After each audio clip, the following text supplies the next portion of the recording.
Perdi in cibacco, sto contribuendo al riscaldamento globale. Se solo ci fosse un modo per abbattere i miei consumi. Qualcuno ha detto abbattere i consumi?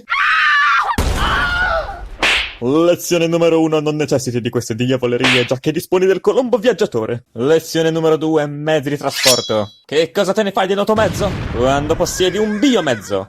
Solo ritornando al feudalismo è possibile salvare il pianeta tutto. Ragazzuolo, non c'è bisogno di tornare al Medioevo per ridurre i consumi. Mira, difatti, le alternative che ti propone il futuro. Beh, aspetta un po' di vento e vedrai.